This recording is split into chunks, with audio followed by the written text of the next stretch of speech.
Biggest mistake? I don't think there's a biggest mistake. Um, I think, yeah, like I said, there's a bunch of like micro mistakes that I made throughout the whole 4 years, like nonstop, nonstop. Like every single day, I feel there was there was definitely times where like there were the most gut wrenching mistakes, and I could say those. That one, there's been times where, for example, I didn't understand. This is good for you to know too because this is just interesting stuff.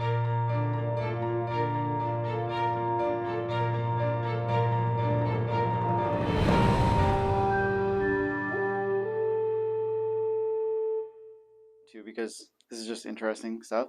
There was times where I didn't understand the carriers, the way their processes worked, because I came from Farmers Insurance, which was a very one system. Everything was the same every single time, and all of a sudden I popped into independent insurance brokerage, and there was all these different companies. So I would go to these companies, and the one thing I used to mess up so bad was I used to just make up annual mileage for people's cars because I didn't know how important that was for this carrier per se. And honestly, it was just a rookie mistake in general because annual mileage is important. So what would happen was that people I'd make up their annual mileage after I'd sell them a policy, and the insurance carrier would go and audit their mileage and say, "Give us an update on your odometer." And I would lowball their like I would basically just completely mess up their mileage. I would say they had like $10,000 10,000 miles on their odometer, and then they would go and do an audit and it'd say they have 25,000, or let's just say 35,000 on their odometer. And basically the carrier would say, okay, this person drove 25,000 miles in 6 months, and their rates would shoot up. Yeah. And then they would call me and be like, Chris, what the hell happened? I've been with like them for years and like this has never happened. And I was just sitting there just like, uh, yeah, that sucked. Stuff like that. Those are just like micro mistakes. Um, Nothing like major, major, but um, yeah. I'll be honest, I don't have anything like major regrets in my life. I truly believe that I've I've found the right values like early on enough where okay, yeah, I mean there was definitely like several times throughout like college that I was just doing and high school even where I was definitely a bad kid. Like I was a bad like okay, early high school. Okay, let's just go even further back. Whatever. Middle school, I got kicked out in seventh grade of my middle school. I don't know if I've ever told you this, but I got expelled from seventh grade for having fake marijuana. That was basically it.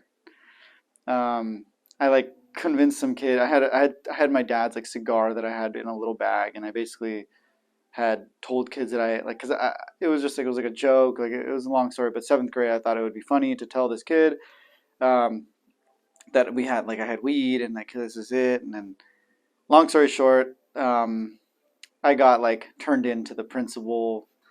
Got kicked out of middle school. Extremely embarrassing situation for my family. I felt very like I was like kind of like the whole community because it was a small school, it was a private school. It's funny I've never told you this. Yeah, it was a private school, so small community, 30 kids in my class. Like everybody knew everybody. The parents all knew each other. Kids' parents wouldn't let them hang out with me anymore. So I felt very like my parents were the most embarrassed out of everything in this situation. Like they were, yeah, it just made us look really bad. Cause like, yeah. So I got sent to another private school. At this point, I'm like in a rebellious stage of my life where I'm like, I hate private school. I went like kind of atheist. I was like, I don't believe in God because it was a private Catholic school. It was very pushed on me, and I kind of just went opposite direction. Meanwhile, at the same time, I was playing a lot of soccer, and I was like good at soccer. So I like that's the only thing that kind of kept me away from going completely off the deep end. I seriously believe if soccer wasn't a thing for me, I probably would have like, I don't know where I'd be right now. But that gave me structure. So I believe that that taught me a lot about just working hard, excelling in a certain thing, um, and not being a complete degenerate child. You know. So yeah, I was pretty bad though. So I got kicked out of middle school. 7th grade, 8th grade, continued to be a bad kid at the new school. Almost got kicked out of that school too because I was just being rebellious on MySpace. They found my MySpace. And yeah, they found some stuff on MySpace where I was like shirtless with the private school logo brand, and it was just I was like I was like 12 or 13 years old, and I was just thought it was super cool with like long hair or whatever. Luckily, didn't get kicked out of that one. Um, Went to another private school for high school, freshman and sophomore year, to the point where I just had enough because I was always in trouble. I always got detentions, always getting some form of like. Also, they were like Nazis. Like, sorry for the expression, but like they were just intense. Like it was just very super strict. Like if I had Nike socks, I would have to go and be in detention after school for an hour. It was like terrible. So I was just over it. I was like, I can't even wear the socks that I want to wear. At the time, yeah, whatever. Anyway, so I was always getting detentions. Finally, I went home one day and I was like, Mom, Dad, like I'm not going to this school anymore. Like I'm done. I'm old enough now where I can make this decision. I'm extracting myself from the school. And they're like, well, you're not going anywhere, blah, blah, blah. So I finally went to the office and I convinced them that like we had financial trouble, that my parents couldn't pay for it anymore. And the office like somehow they believe me. This is where the sales come in. You have to want to learn how to do sales, you know? And so I convinced the office that like my parents couldn't pay for the school anymore. And they're like, okay, we're really sorry to hear that. And I said, yeah, it's terrible. Like I was just like, we're just struggling so much right now. And then so they gave me the paperwork to basically leave at the end of that semester. And I just came home and I like put it on the table. I was like, guys, either you guys sign it and get me out, or we can go through the same thing again and I'll just get myself kicked out. It's up to you guys, because like kids were getting kicked out for the smallest things. Like I remember one kid stole a vitamin water from our little like snack shack. He didn't pay for it, got expelled from the whole school. It's like usually like, okay, come on, like give him a slide, like stole saying okay, not a good thing to do, but it's kind of intense. Like you get kicked out for stealing a vitamin water. So I was like, all I have to do is like take a vitamin water, I'm out. You know, like I'm done. So I was like, you guys choose, sign the thing, and I had a feeling. I was set. I was like, I don't want to go to another private school. So I was like, I have to go to a public school. Like I've been in private school my whole life since kindergarten. I'm done with these kids. I didn't like it. I didn't feel like I fit in that well. And I just was done getting detentions. It was a waste of my life. Because also the detentions were not productive. Like at least they let you do some work while you're there or something. But we had to just sit there with our hands like this. Literally, hands on the desk. No acknowledging each other. Like if you were like looking at your friend, they'd kick you out. You have to redo it. Even if it was like the last 5 minutes of it. It was just terrible. It was a massive waste of time. I think that they need to redo that. Like if that's still how it is, they need to figure that out. Because those kids, like at least make them do something productive. Like do your homework. Do something. Like whatever. Anyways. Do you think that's why you like have so much freedom in your sock choice now? Huh? You know how like you wear like festive socks? Yeah. So you think that is like the root of where it came from? Yeah, I think so. For sure. Yeah, because I've been like ostracized on my socks my whole life. I don't even know where ostracized is the right word for that, but yeah, I've been what's the word for that? When you're like somebody's like oppressed. Yeah. My socks were oppressed my whole life. So now I'm like really expressing myself. Plus I just genuinely really appreciate socks. Like socks are my thing. Like Christmas time, like if I get a good pair of socks, like I'm hyped. You know? And like I think the only person that knows that is like my sister and my girlfriend. They're good about that, yeah. They always get me socks and underwear. It's nice. That's great. Yeah, no, it really is. I don't know why. But anyways,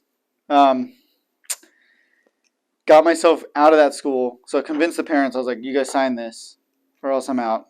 They signed the paperwork, luckily.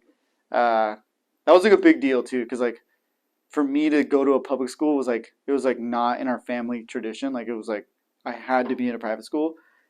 So I was like, I'm out. They sent me to, I knew they were going to try, like first they were like, okay, we're going to send you an all boys private school. I was like, I don't care. Send me anywhere. I was like, I will go anywhere. I'm just done with this school. And I knew they weren't going to do that because it was a real pain for them, like to have to drive me to like LA and like all this different thing. So I knew they were going to send me somewhere local. So I ended up going to PV or Peninsula and PV.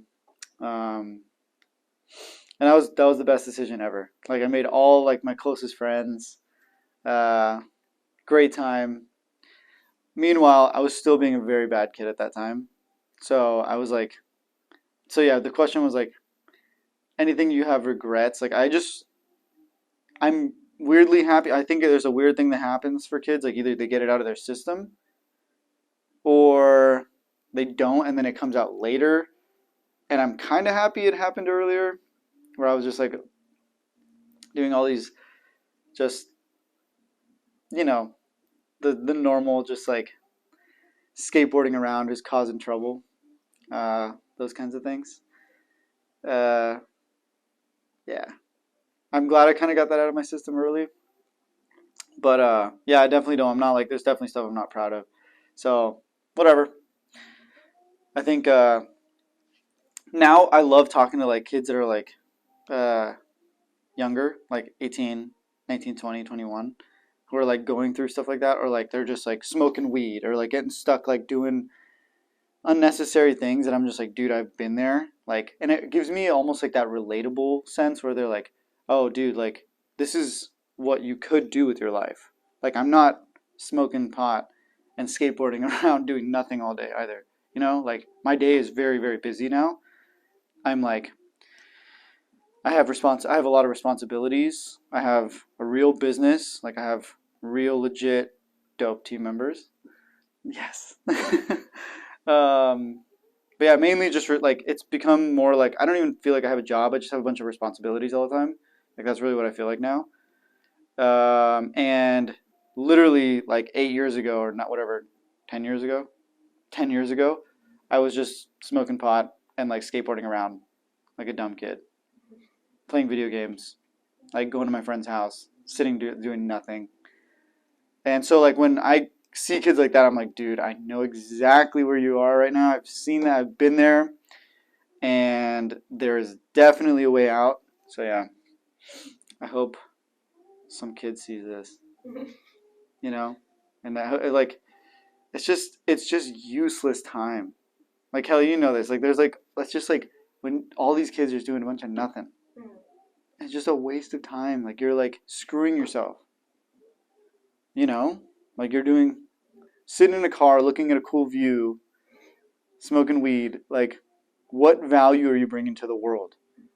Especially for guys too, because guys are like, I believe like men are supposed to go and like hunt and like go and be like men. You know, and like obviously women have like their own like beautiful roles too, and like women need to go and provide and do their own thing and like obviously accomplish great things, but like guys that are sitting around and doing nothing, I think are um a disgrace to men.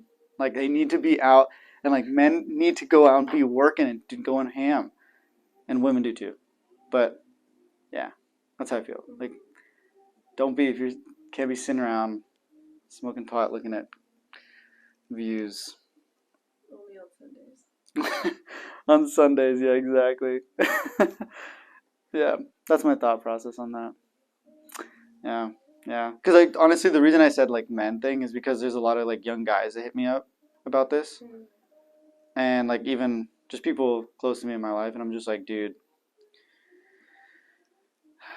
how are you ever gonna attract like a woman into your life? Like, when are you like women aren't gonna be attracted to a guy who's just sitting around doing nothing. You know, like they want somebody who's gonna provide for the family and be like a like the one to lead and take them out on a date and buy them nice stuff and like, you know, stuff like that. Like, treat a woman right, you know? That's just my thought process. So I'm like, dude, that whatever you're doing right now, you keep that up, I guarantee you, man, like you're gonna have a very hard time like fulfilling your own needs, like that are just part of nature. You know what I mean? So get it together. That's my thoughts on that. Bottom line, get it together. Bottom line, get it together, yeah.